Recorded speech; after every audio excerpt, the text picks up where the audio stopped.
नमः सदेभ्यः।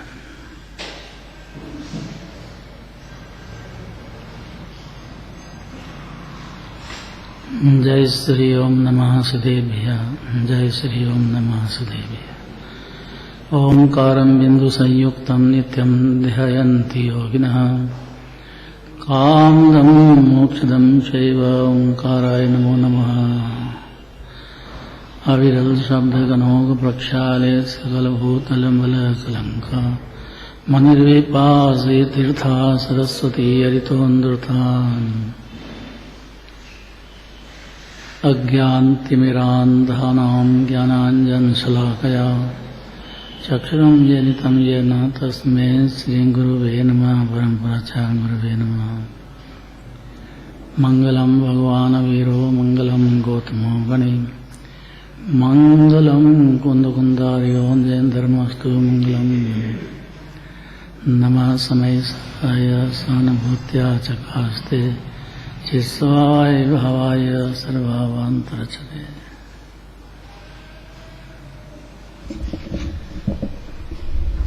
पार्श्वनाथ भगवान जन्म तप और ज्ञान और तप कल्याणक महोत्सव का दिन है और चंद्र भगवान का भी ज्ञान कल्याणक तप और ज्ञान तप ज्ञान और मोक्ष जन्म तप है।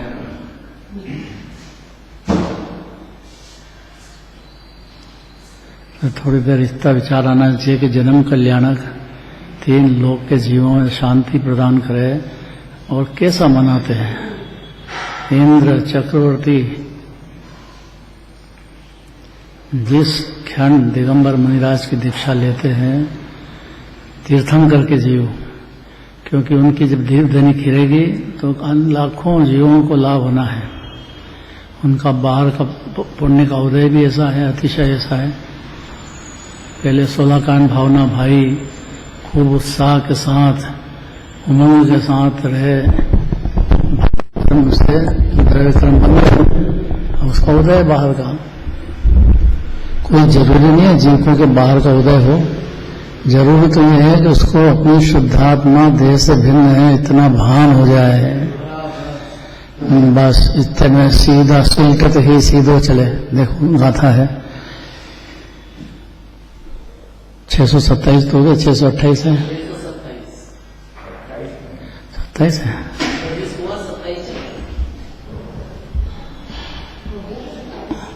हाँ हो गया था, मेरे को इसके ध्यान है, हो गया था भाई।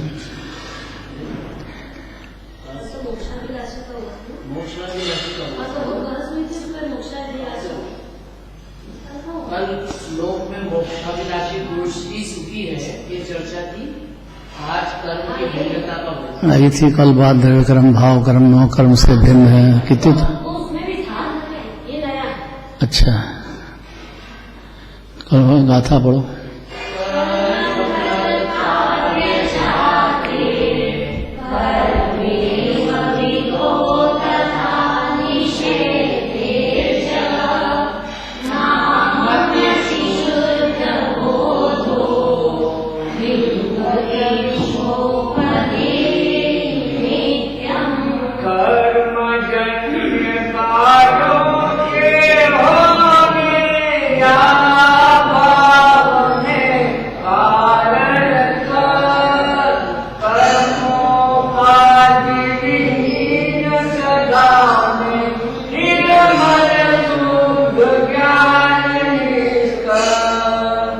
बढ़िया बात कहते हैं। कर्म द्वारा किए हुए साता के उदय असाता के उदय, पशु गति, देवगति, नरक गति, मनुष्य गति, ये का आधार कौन है? जीव करता है कि कर्म के निमित्त में सब होते हैं बाहर? तो ये कर्म जो जीव हंस हंस के बांध लेता है उसको भान नहीं है कि इसका उदय आएगा। दूसरे जीव की आलोचना कर दो, उसको हीना समझो। भाई प्रभु है, हर जीव को सीधे समान देखने की आदत डालना चाहिए को। अगर उसमें अपने कमजोरियां देखी उसकी तो उसका द्रव्य नहीं दिख रहा अपने को, जीव का जो द्रव्य है वो अपने जैसे ही द्रव्य सिद्ध भगवान जैसे ही विराजमान है। अपना दिखे तो उनका भी दिखे, इसलिए ये गाथा अवतरित हो गई कि भाई ये कर्म का कार्य है। संयोग वियोग ऊंच नीच जन्म मरण ये सब कर्म का कार्य, जीव का कार्य है ही नहीं। जीव का कार्य तो ज्ञाता दृष्टा शांति आनंद भोगने का समुद्र है और पर्याय में भोगना चालू कर देता है। अगर ये कर्म का उदय से सब होता है ना। मनोज जी, शरीर का मिलना, ऐसे ही शरीर होना, उसके अंगोपांग होना कौन करता है? जीव को लगता है कि माता पिता का कार्य है। भाई माता पिता नहीं है, न भगवान का कार्य है। भगवान तो आत्मा में मगन है, जानते हैं 3 लोक 3 काल। ये जीव भी जानते ही है, करता नहीं, करता मानता है जब तक, तब तक अज्ञानी है। उसको ये कर्म की थ्योरी एक बार अन्यमति में तो है ही नहीं। बोलते तो है अन्यमति में भी,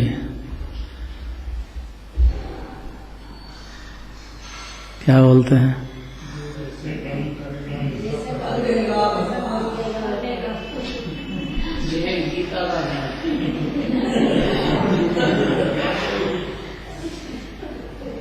बोल ही बोल है, बहुत बड़ी बोल है। ईश्वर को कर्ता मानते हैं तब तक अज्ञानी हैं और ऐसे ही संसार में भटकते रहेंगे। यहाँ कहते हैं कि पंच परमेष्टि है, परमात्मा है, उसमें जो अनंत और सिद्ध भगवान है वो परमात्मा है। लेकिन वो जीव को कोई दुखी कर दे कि सुखी कर दे, या उसके शरीर का आयु कर्म कम ज्यादा कर दे, या उनने बांध दिए बंधवा दिए, ऐसा नहीं है बिल्कुल भी। तो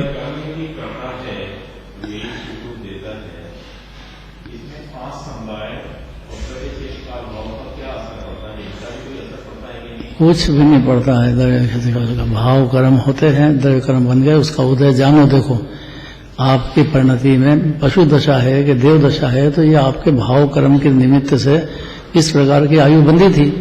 अब आयु कर्म का है, उतने टाइम पे रहोगे आप उस पर्याय में, फिर बदल जाएगा, कुछ असर नहीं पड़ता है। कल दृष्टांत आया था, कांच में देखो अपन, तो कांच में कैसा भी हो दिखने वाला, उसमें क्या असर पड़ेगा? ऐसा जीव शुद्ध वीतराग मूर्ति ज्ञानमय आनंदमय विराजमान है। कोई सा भी देह हो, कहीं भी हो द्रव्य क्षेत्र काल का, उससे कुछ असर नहीं पड़ता है, पड़ता नहीं है। ये जीव मानता है, इतने मिथ्या तो चला आ रहा है। क्या प्रश्न?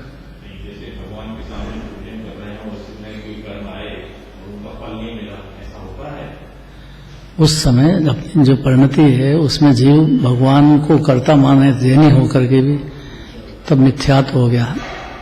अभी नया बन रहा है, उसको पूर्व कर्म के उदय में भगवान मिल गए, ये बहुत बड़ी बात है। जिन्हें भगवान के कुल में पैदा होना, इनकी भक्ति में होना, ये बहुत बड़ा काम हुआ है। लेकिन ये उदय के अनुसार हुआ है। इस समय जीव कैसे परिणाम करता है ये उसके हाथ की बात है। पहले उसने अच्छे परिणाम कोई किए हैं, दाना दी दिया है, भाव कर्म, तो उसके अच्छे ऊंचे कर्म बन गए, पूजा पाठ की अनुमोदना की हो, एक साथ बनता है। ऐसा भगवान के कलश देख रहे हैं, पांडुक शिला पे ले गए भगवान, तो जितने जीव अनुमोदन कर रहे हैं देख रहे हैं, उनका अपने अपने भाव कर्म के अनुसार द्रव्य कर्म बनते हैं। भगवान को कर्ता धर्ता मानने वाला जीव अपने को भी कर्ता धर्ता मानता है, या पराधीन हो गया जीव, वो दूसरे जीव से अपेक्षा करता है। कोई द्रव्य क्षेत्र काल भाव हो,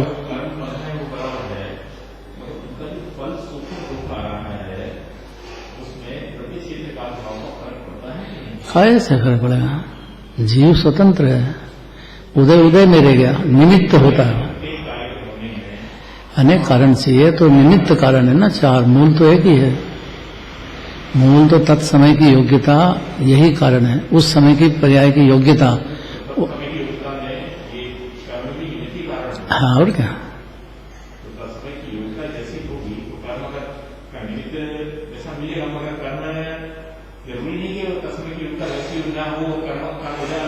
बेहतर कर्म का नहीं, कर्म की मर्यादा संयोग तक है और स्वभाव, धर्म की मर्यादा वो स्वभाव तक है। शास्त्रीय श्रद्धा रूप से परिणित हो गया जीव श्रद्धा के हिसाब से, तो उसकी परिणति में अब वो कर्म के उदय का ज्ञाता हो गया है। उसकी परिणति में जो कमजोरी चल रही है वो अपनी कमजोरी मानता है। कर्म ने करा दी ऐसा नहीं मानेगा ज्ञानी, तो अज्ञानी मानेगा। इतना ही फर्क है बस। ज्ञानी के भी पशु गति होती है, देवगति होती है, और नरक में भी रहता है, वहां ज्ञानी बन जाते हैं। सातवें नरक में ज्ञानी बन जाते हैं। ज्ञानी बनते से सुख की रस की घटाघटी अंदर शुरू हो जाती है अपने पुरुषार्थ से। निमित्त होता है, निमित्त से कार्य मान लेना, यही सारी गड़बड़े अनादिकाल की। कोमल सर, निमित्त तो मंजूर करते हैं भाई कि जीव पशु गति में है, देवगति में है, नरक में है, त्रियंश में है, और यहाँ आया भी है, और देव जहाँ भगवान के कुल में जन्म हो गया तो ही उसको पूजन का भाव ही नहीं हो। अब तो उसमें भगवान की मूर्ति क्या करे? निमित्त तो आया था, सामने था, लेकिन उपादान में उसमें योग्यता नहीं थी। उसमें योग्यता होती तो करता, भक्ति करता, पूजन करता, अपने तीर्थ यात्रा करता, दान आदि देता, ये उसके हाथ की बात थी। तो इससे जो कर्म बंधे उससे अगला जन्म या जब उसका उदय आएगा बंधे हुए कर्म का, जिस ताकत से बंधा है उसका उदय आएगा, तब उसका उदय आएगा। तो वो कर्म का कार्य है। जीव का कार्य ज्ञाता दृष्टा लेना है, निर्विकल्प रस भोगना है, और साथ में जैसे मंदिर आए, अब मंदिर आए तो मंदिर में परिणाम सुधरना चाहिए है? कोई जरूरी नहीं है। अब चोर आता है, मत प्रतिमा ही चुरा के ले गया था अपने, तब क्या करें? वो है प्रतिमा निमित्त हो गई, तो निमित्त ऐसी होती है क्या? अपने यहाँ चोरी हुई थी ना, जुलूस निकाला छतरी चौक में, डॉक्टर साहब का भाषण था जोरदार वहां, और वो जो पुलिस वाले के जो खड़े थे वो कहे कि हमको कोई डर नहीं साहब, यहाँ जैन लोग हैं, ये कोई तूफान नहीं करने वाले हैं। जैनियों की छाप ही ऐसी है, ये तो अहिंसक मानने वाले जीव हैं, अहिंसा वाले हैं, ये नहीं करने वाले हैं। वहां भी जो परिणाम बिगड़ते हैं या सुधरते हैं, ये जीव का तत्समय की योग्यता है। निमित्त होता है, लेकिन निमित्त से कार्य नहीं होता है। यही द्वादशांग का सार है। इतने में छोटी बात नहीं है ये। कर्णानियों को गलत कैसे कहेंगे? कर्म बंधे हैं, उसका आवादा काल छोड़ के उदय में आएगा, और उसी जीव को आएगा, दूसरे को कोई नहीं आएगा। ये भी सत्य है। और ये भी सत्य है कि उस समय में जीव अपनी परिणति में अपने उपादान से राग द्वेष मोह कर लेता है, मिथ्यात्व कर लेता है, कषाय कर लेता है, या ज्ञानी बन जाता है, मुनिराज बन जाता है, अरन सिद्ध हो जाता है। ये अपने उपादान की बात है।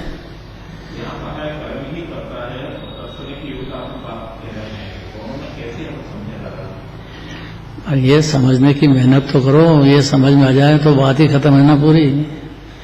समझने में ये भी इतने तर्क दिए। भाई जैन कुल में है, उसको पूजन का भाव ही नहीं है। अनुमति देखो तो महाकाल के लिए कहां से कहां आएंगे, मेहनत करेंगे, खूब करोड़ों का सोना चढ़ा देंगे, फिर शिखर बना देंगे, कितनी मेहनत करते हैं सब। लेकिन वो पापानुबंधी पुण्य उनको बनता है। पुण्यानुबंधी पुण्य तो जीव को सच्चे देवसास गुरु के पास समर्पित होने से या दानादि देने से, साधारण वात्सल्य से, 16 कांड भावना से उसको पुण्य बनते हैं। तो जिस जीव ने ये भाव किए हैं उसको बनेंगे, और उसका उदय आएगा। फिर सम्यक दर्शन के पहले भी बनता है पुण्य भाव, और पुण्य भाव के फल में जीव स्वर्ग में जाता है। हाँ, तो पापानुबंधी तो है। पापानुबंधी का मतलब कि उसके उदय में ये जीव पाप कर लेता है अपने उपादान से, वो नहीं कराता है। सत्ता उसके हाथ में नहीं है, कर्म के हाथ में, सत्ता जीव के हाथ में है। कैसा भी उदय हो, वो नहीं करता है, परिणाम बिगड़ता नहीं है। बस ये उसके हाथ की बात है, उसके हाथ की बात है। जीव की हाँ, यही बात है। ये जो बात है ना, इसकी खूब चर्चा होना चाहिए, बारंबार बारंबार बारंबार ये बात आना चाहिए, क्योंकि अनादिकाल से जीव निमित्ताधीन रहा है, कर्म के उदय के अनुसार नाचता फिरा। और वो क्या करे, बंदरियां जैसे नाचती है, उसका नचाने वाला है, ऐसा ये जीव नाचता है बाहर में। तो नाचना क्या है? नाचे तो ठीक, नाचे तो ठीक, उसकी मर्जी है। तो फिर कर्म का क्या होगा? कर्म का कोई दोष नहीं, कर्म विचारे कौन, भूल मेरी अधिकाई, और अग्नि कहे संगति पाई। अब यह कर्म के फल की, कर्म के उदय की और संगति करता है अपनी परिणति में, अपने उपादान से, तो उसको घन पड़ते हैं दुख के, आकुलता के क्लेश के दुख पड़ते हैं। कोई की आयु 100 साल की हो, कोई की आयु 10-20 वर्ष की, बचपन में ही छूट जाए, यहाँ तक आया तो था, लेकिन बचपन में देह छूट जाए, माँ के पेट में ही मर जाए, क्या नहीं होता है। ये अनादिकाल से जो भी संसार में नाटक दिखता है, उसमें उस जीव के भाव की पर्याय में जो कर्म बन गए थे, और वो अपनी इसका जवाब अरहंत भगवान से या भावलिंग के संत से ले सकते हैं, जिनको अवधि ज्ञान भी होता है, मनोपरि ज्ञान के धारी होते हैं, लब्धियां प्रकट हो जाती है, 64 रिद्धियां प्रकट हो जाती है, वो बता भी देते हैं, मुनिराज बता देते हैं। जैसे अंजना सती को बताया, गुफा में अंजना सती को मुनिराज के दर्शन हुए, गई तो देखा दरबान मुनिराज विराजमान है, तो खूब भक्ति भाव किया। अब उसने पूछा कि मेरे को क्यों ऐसा उदय आया है, तो उसका जवाब दिया मुनिराज ने, जानने की ताकत पूरी है, करने की बिल्कुल नहीं है पर्दे में। अब अपनी परिणति में उदय ऐसे क्यों है, उसका कारण अपनी पर्याय में पूर्व में कर्म बंधे हुए हैं, उसका उदय इस प्रकार का है। ऐसा समझ करके अब शांत रह के परिणाम सुधारने का मेहनत करना चाहिए जीव को। ये भी समझे ना, कर्म की अपनी योग्यता भी ऐसी है। हाँ, ये जितना समझे तो अज्ञानी कहाँ रहा है। फिर तो अकेले नहीं भी ना, हे बोलना सरल है, मानना बहुत पिसाच है। अरे बोलना सरल है, यह सारा पेंच ही इसी पे है, सारा अनादिकाल का, अनंत काल का अज्ञान ज्ञानी नहीं हो जाए कि वे अपन क्या करें, दूसरे देह में उसका उदय है। अपनी भी जो अपने को पसंद नहीं आ रहे हैं वो उदय है, तो कर्म का उदय तो है, इतना तो सत्य है, लेकिन वो उदय करा देता है। इस गाथा में यही सिद्ध करना चाहते हैं। देखो, कर्म द्वारा किए हुए ये भाव कर्म जीव ने किए थे, तो उसके अनुसार सुख दुख का संयोग उसको बाहर का मिलता है।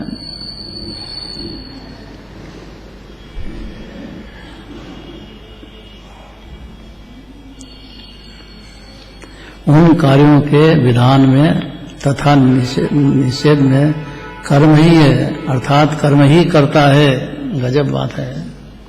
अज्ञानी के जो अज्ञानी उद्गल जनित जो सुख दुख है, उसे अपना मानता है, वो कार्यकर्ता, उस कार्य का कर्ता बनता है, तो वो करता है। हाँ, अज्ञानी तो है, करता नहीं, वो करता है। अगर भाव कर्तन का करता वो है, और अगर ज्ञानी हो गया तो वो उससे भिन्न जानता है, स्वतंत्र जानता है, उसे अकर्ता है।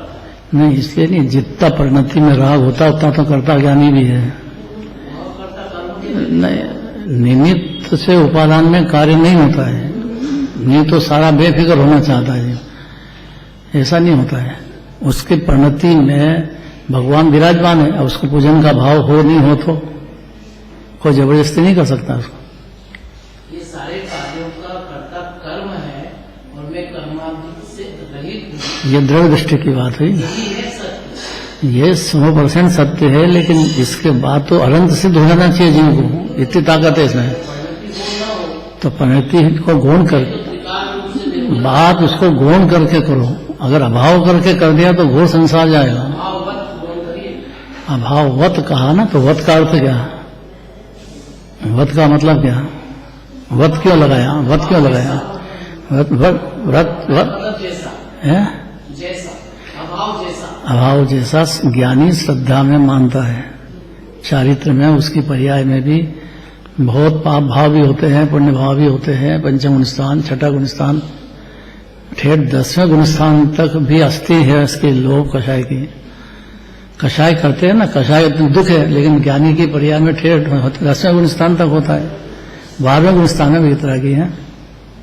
इसलिए जो परिणति में हो रहा है उसका अपराध का अपने को आधार करता मानता है, उसका नाम ज्ञानी है, और उसका काम दूसरे को निर्णय करता है वो अज्ञानी है। इस पर खूब बहस होना चाहिए अच्छी तरह से। कषाय का कर्ता कैसे हो सकता है? कषाय का कर्ता स्थिरता के उसकी पर्याय में कोई ऊपर से कोई जादू हो गया जिसने कषाय करा दी। हुआ है उसको जानता है, तो हुआ है तो किसने किया, क्यों हुआ?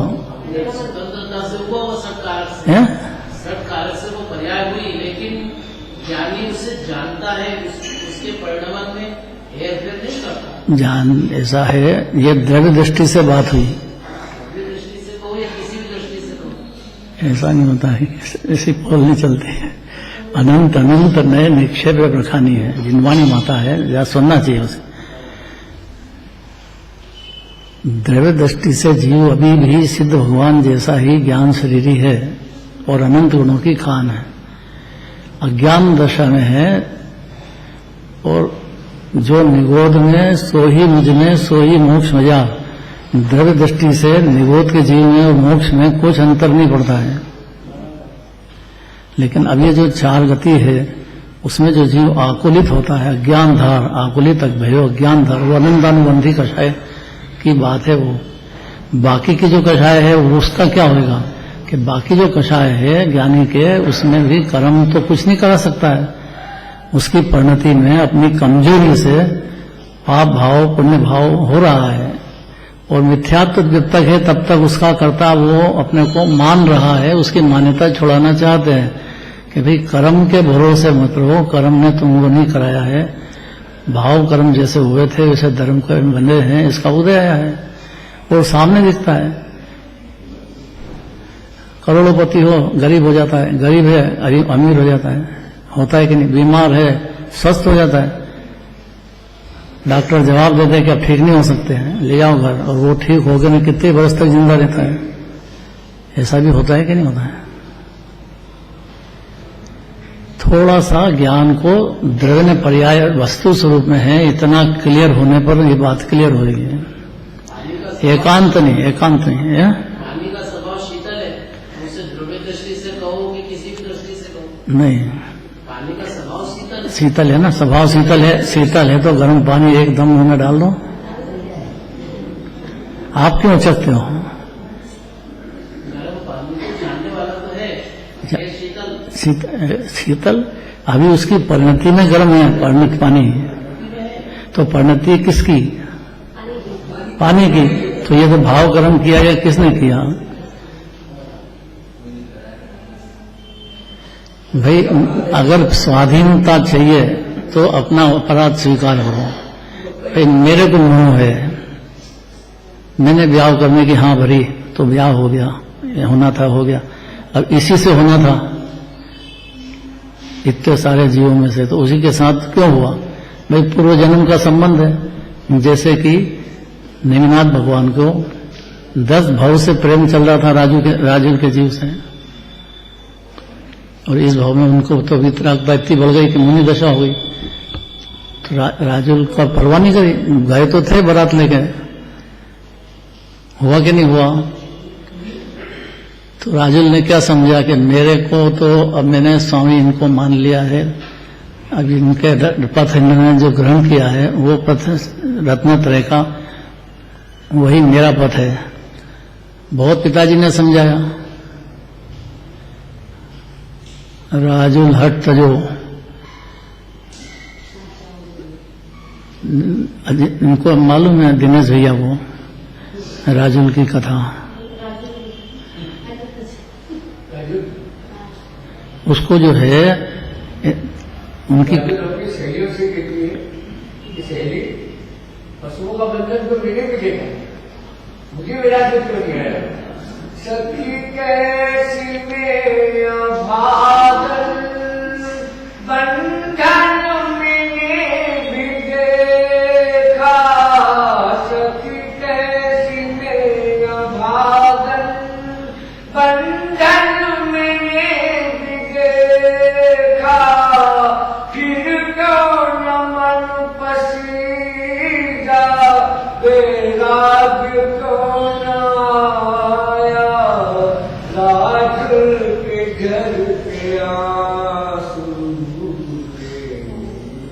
वर पुकार।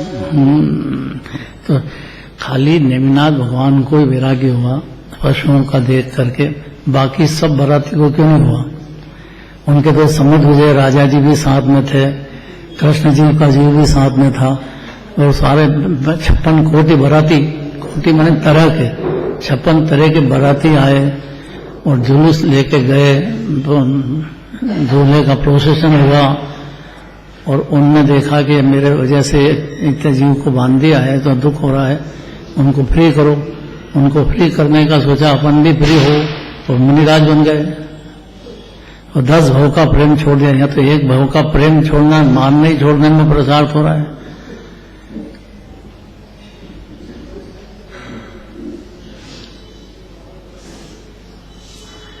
इस बात से कोई झगड़ा नहीं हो जाएगा घर में, दोनों समझदार होंगे तो बहुत मजा आएगा। है?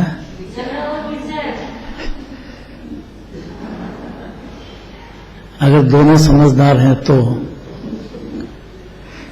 दोनों ही मूर्ख हैं तो पड़ोसी देखते रहेंगे।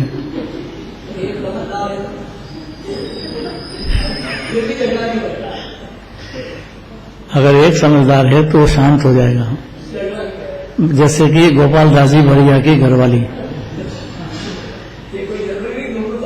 वो हुक्का भर के जाना चाहिए उनको।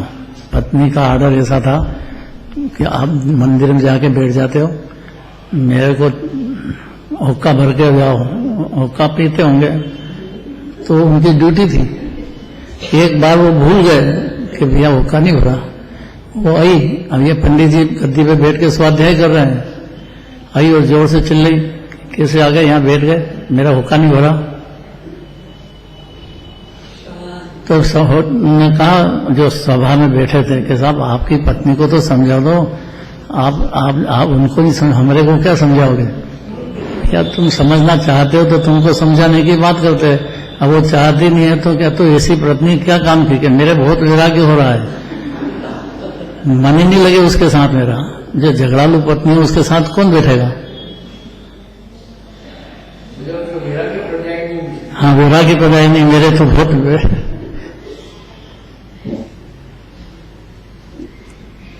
सिद्धांत एक बार समझ जाना चाहिए, कार्य उपादान से होता है, निमित्त से नहीं। ये महासिद्धांत है। गुरुदेव कहते थे बड़े बड़े गज गोता खाते हैं इसमें, बड़े बड़े पंडित कितने ही, वो जो कैलाश चंद जी हुए, जगमोहन लाल जी हुए, फूलचंद जी, सिद्धांत शास्त्री तो पलट गए थे, पर वो नहीं पलट पाए थे। तो क्या करें, बड़े बड़े पंडित भी नहीं समझ पाते हैं इस बात को। समझ में आना चाहिए ना, बात समझ में आना चाहिए।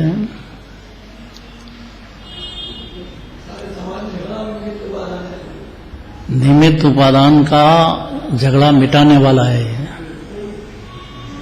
ये जो आपस में झगड़े होते हैं ना, क्यों नहीं बनते हो आप लोग में से कोई तो बन के बताओ। पर हमने कब कहा कि हो गए मनोदशा के लिए कितनी दिनवारी को अनुसार चलेगा ना काम। इतनी विरक्तता चाहिए, इतना भाव भी चाहिए, 50 बातें हैं उसके पीछे।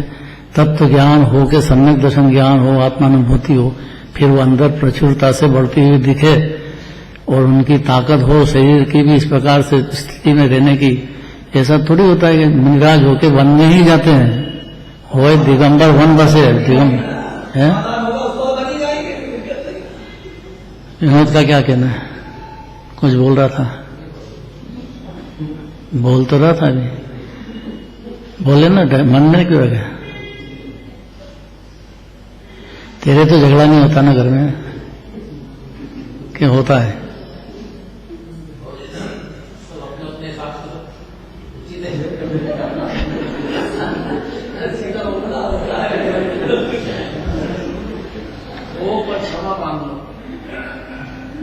क्षमा वीर से बहुत वीर होता है, उससे सारी बोल दो। ये सारी शब्द में बहुत ताकत है। एक्सक्यूज मी सर, इतने में तो फ्री हो गया। सारी अंग्रेजों में तो ये बहुत कूट कूट के भरा है। सारी बार बार सारी बोल देते हैं। सारी बोलने में मन की जो मान कषा है वो ढीली हो तो बोल सकता है जीव, बाकी अकड़ भुट्टा शरीर का हो बिल्कुल पक्का एकदम अकड़े अकड़े तो कैसे बोलेगा। सारी बोलना बहुत ताकत का काम है, बहुत ताकत। अन्य अपराध स्वीकार कर लिया ना उसने, भैया माफ करना गलती हो गई, इतने में ठंडा हो जाता है मामला। इतने जिनवानी कह रहे भैया कर्म से भैया माफ करना है, मेरे भाव कर्म बंधे थे तो उससे बंद हो गया, तेरी कोई अब उदय में गलती नहीं है, अब मैं फिर से तेरे को अपना मानूं तो गलती है। अब मैंने मानना बंद कर दिया, तो तेरे घर है मेरे को उदय आने दे, फिर जाएगा, निर्जरा होती है, इतने में निर्जरा शुरू हो जाएगी। क्षमा मांगने मात्र से निर्जरा शुरू हो जाएगी। अब यहाँ अपना मामला है कि अपने परिणति में जो पहले कषाय हो गई उसके जो बंध बन गए उसका उदय आएगा, उसमें दूसरे को दोष बिल्कुल नहीं देना है तो ज्ञानी हो जाएगा। मेरे कर्म का उदय है। ऐसे ही देखो बड़े बड़े शास्त्र पढ़ के देखो, जो भी प्रथमान योग के शास्त्र हैं उसमें इतनी ही बात बताते हैं। छेलना रानी की क्या गलती थी?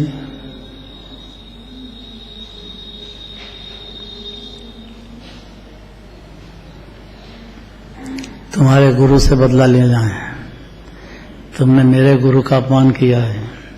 क्या अपमान का किया है? उसने, तुम्हारे गुरु ने ऐसा कहा था कि हम सर्वज्ञ हैं, तो सर्वज्ञ तो सब जानते हैं। अब वो उनके चप्पल की, कपड़े की चप्पल होगी, वो कहाँ गई इतना ही उनको ज्ञान नहीं दिख रहा है। तो सर्वज्ञ का ही कि जिनको यही नहीं मालूम कि उनके पेट में क्या चल रहा है, पेट में क्या है। वो सैनिक राजा बुरा मान गया इसका, फिर बदला लिया यशोधर मुनि राज के प्रत्यय जा करके, मरा हुआ सांप छोड़ दिया। ये सबको मालूम है किससे। प्रथमान योग से बहुत शिक्षा मिलती है जीव को। चौथे गुण स्थान वाले को कैसे कैसे भाव हो जाते हैं और उसको कैसे निपटता है वो। पांचवें गुण स्थान वाला मुनि रसा वाला जीव, सभी जीव परमात्मा तो द्रव्य दृष्टि से सभी हैं, लेकिन सबकी जो परिणति है उसमें कुछ अंतर नहीं होता। तो इतना गुण स्थान काय के लिए 14 गुण स्थान होते हैं। हर गुण स्थान में गुणों का स्थान होने, गुण की कितनी वृद्धि हो गई उसके हिसाब से गुण स्थान है। अब जीव को निमित्त से होता है लेकिन कार्य उपादान से होता है, ऐसा अगर जम जाता अंदर तो शांति आनंद की धारा चालू हो जाती है, उसको सम्यक दृष्टि हो जाता है इतने में, और वो अपनी परिणति में अनंत अनुबंधी क्लेश नहीं होगा। कैसा भी उदय आओ, कैसा भी उदय आएगा ज्ञानी के, उसको अनंत अनुबंधी कषाय नहीं हो सकती है, क्योंकि वो दूसरे द्रव्य को अपना माने और उसमें कर्ता बुद्धि रखे तो हो, अपना मानते ही नहीं, अंदर भिन्न हो गया वो तो, और कर्ता बुद्धि रखता ही नहीं, ज्ञाता दृष्टा हो गया, तो अब उसको अनंत अनुबंधी का बंध नहीं होता है। बाकी जितना राग रहेगा उतना बंद होगा, उतना दुख भी होगा। इसीलिए चौथा गुण स्थान है। ये जो आरोप लगाते हैं भाई सोनगढ़ वाले मुनिराज क्यों नहीं बनते हैं, तो वो स्वीकार करते हैं कि हमारी परिणति में अभी अपराध चल रहे हैं, हमारे को अभी इतनी शांति प्रकट नहीं हुई है, इतना मन नहीं लगा है, इतनी विरक्तता नहीं आई है, तो दूसरे को दिखाने के लिए थोड़ी मुनिराज बनेंगे। चारित्र मोह भी जब ढीला पड़ेगा और चारित्र मोह में इतनी ताकत हो जाएगी जाने के बाद कि अपनी परिस्थिति में कोई कैसे ही तूफान करे पर शांति छोड़ेंगे नहीं, इतनी बढ़ जाएगी, शांति बढ़ी हुई रहेगी, रसपान करेंगे, प्रचुर आनंद होंगे, वो मुनि दशा है। अब इतनी हमारी स्थिति नहीं है पर्याय की, तो किसको बताने के लिए बनाना है। बनना जो है वो अपने उपादान से अपनी शक्ति अनुसार तो कार्य होगा।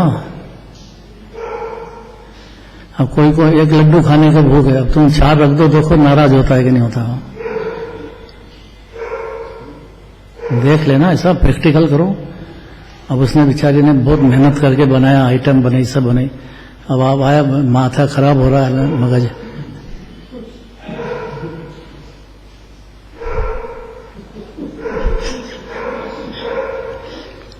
अब कहीं से लड़ झगड़ के आया होगा, अब सब घरवाली पे उतारता है। वो बेचारी ने बना के रखा, सब रेंदे हटा नहीं खाया, उसको कितना दुख हो। ऐसे सब ज्ञानी की परिणति में भी होता है, लेकिन उसमें समझता हुआ है कि अनंत अनुबंधी का क्लेश नहीं होगा, क्योंकि वो पर को पर समझ लिया है, मानने लग गया है कि ये इसका जीव स्वतंत्र है, मेरा जीव स्वतंत्र है, थोड़ी सी देर का संयोग है, बदल जाएगा। बहुत पुरुषार्थ है कि ये जो जीव के कर्म का उदय है। कर्म के द्वारा किए हुए जो सुख दुख रूप कार्य है, उन कार्यों के विधान में अर्थात होने में और निषेध में कि नहीं होने में कर्म ही है, अर्थात कर्म ही करता है, किंतु मैं अत्यंत निर्मल ज्ञान का धारी हूं। मुनिराज भी यही कहेंगे और ज्ञानी भी यही कहेगा। ज्ञानी और मुनिराज में श्रद्धा अपेक्षा से कोई अंतर नहीं है। श्रद्धा तो दोनों की एक जैसी चलती है। सब द्रव्य भिन्न भिन्न है, स्वतंत्र है। तो भाई मेरे को, मैं अत्यंत निर्मल ज्ञान का धारी हूं। कि अत्यंत निर्मल ज्ञान तो सिद्ध भगवान का है, अनंत भगवान के नहीं। चौथे गुण स्थान में मिथ्या ज्ञान नहीं रहता है, मिथ्या दर्शन नहीं रहता है, मिथ्या ज्ञान हो जाता है। और मिथ्या ज्ञान में और केवल ज्ञान में प्रत्यक्ष परोक्ष का अंतर है, बाकी कोई अंतर नहीं है। जैसा केवल ही भिन्न भिन्न जानते हैं, वैसे चौथे गुण स्थान वाला भी भिन्न भिन्न ही जानता है। अपनी प्रणति के दुख सुख का करता दूसरे को नहीं मानता है। अगर कहता भी है तो कर्म के उदय के निमित्त में हुए हैं सुख दुख। मैं आत्मा ज्ञान का धारी हूं, निर्मल ज्ञान का धारी हूं। पर्याय में निर्मलता का जन्म हो गया और समुद्र निर्मलता का भरा हुआ जीव है। सभी जीव भरे हुए हैं। अगर अपने को आत्मा मान ले, उनकी पर्याय में निर्मलता चालू हो जाएगी। मैं शरीर ही हूं, बाहर का पदार्थ जो हो गया संयोग स्वरूप ही हूं, इसलिए 84 लाख नहीं भटक रहा है।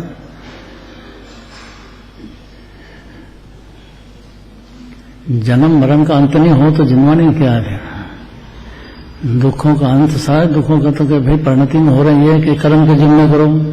कर्म का उदय है, उस अनुसार आपकी परिणति की कमजोरी है, आपकी परिणति की विपरीतता है, ये आप मंजूर करो। अगर उसने करा दिया तो कर्म तो बनते रहेंगे।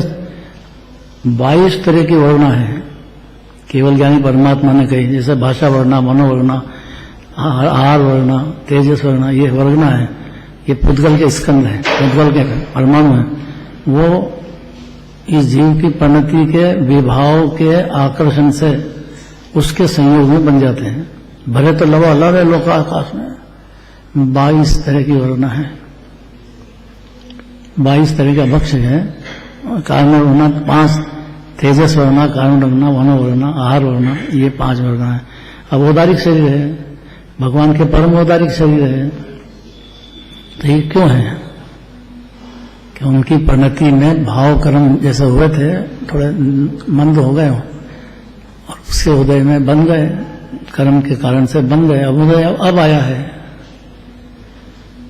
अनंत भगवान के 46 गुण में से 42 तो बाहर के ही हैं। क्यों है उनके साथ?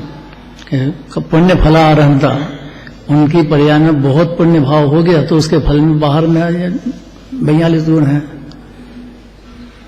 परम औदारिक शरीर है, भावमंडल है। केवल ज्ञान तो बहुत दूर की बात है, खाली भावमंडल ही 7 भाव दिखा देते हैं जीव को। कभी का भाव ये है, उसके 3 भाव पहले के अलग, फिर आगे के तीनों भाव होने वाले हों तो भावमंडल में दिख जाते हैं। केवल ज्ञान की ताकत तो अपरंपार है, पर ये ऐसा अतिशय अनंत भगवान के पास है। उनका इस प्रकार की निर्मलता का फल है, उसका पुण्य भाव का कारण से इस प्रकार का हुआ है। जब अचेतन भावमंडल दिखा देता है तो भगवान का केवल ज्ञान क्या नहीं दिखाएगा। 3 लोक 3 काल दिखाते हैं, 3 लोक के नाथ है परमात्मा भी।